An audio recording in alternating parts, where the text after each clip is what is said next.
There is one event in history that has sparked more debate than any other. The story of a man who died and came back to life. But this wasn't witnessed by just one or two people. It was 500. And here's what's truly remarkable. Out of those 500, not a single one was ever recorded saying it was a lie.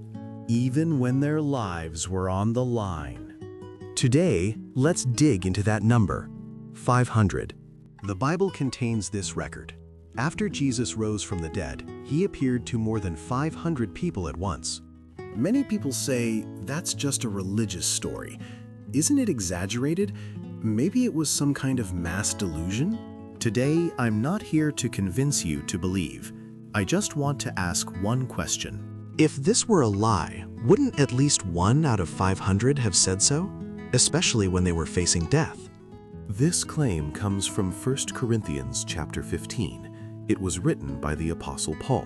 What matters here is the timing. This letter was written within about 20 years of the event. And scholars believe the creed Paul quoted was already formed within just 3 to 5 years after the event. Whether believer or skeptic, virtually no scholar disputes this timeline. Paul makes this bold statement. Most of them are still alive today. In other words, he was saying, if you don't believe me, go ask them yourself.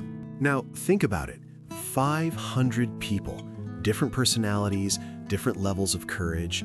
Some had families, some were naturally fearful. When they claimed to have seen the risen Jesus, what awaited them wasn't honor or wealth. It was prison, beatings, exile, and death.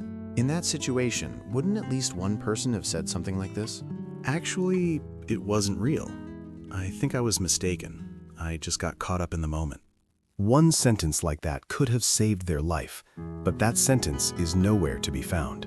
Some people suggest maybe it was a mass hallucination, or perhaps they were brainwashed? But hallucinations are a deeply personal experience. The brain generates them differently based on each person's memories and mental state. 500 people seeing the same person at the same time, in the same place, hearing the same words. There is not a single case like that in all of medical history. What about brainwashing? It usually holds up when there is something to gain or protection to rely on. But these people had nothing to gain, only suffering. Whether it's brainwashing or hallucination, in situations like this, someone always breaks. But here's the strange thing. No one did. What's even more striking is that even those who didn't believe this story, the Jewish historian Josephus and the Roman governor Pliny, could not deny that people who believed in the resurrection actually existed, and that their conviction was extraordinarily strong. They didn't believe in the resurrection themselves, but they acknowledged the phenomenon. So the real question isn't whether resurrection is scientifically possible. It's why these people behaved the way they did.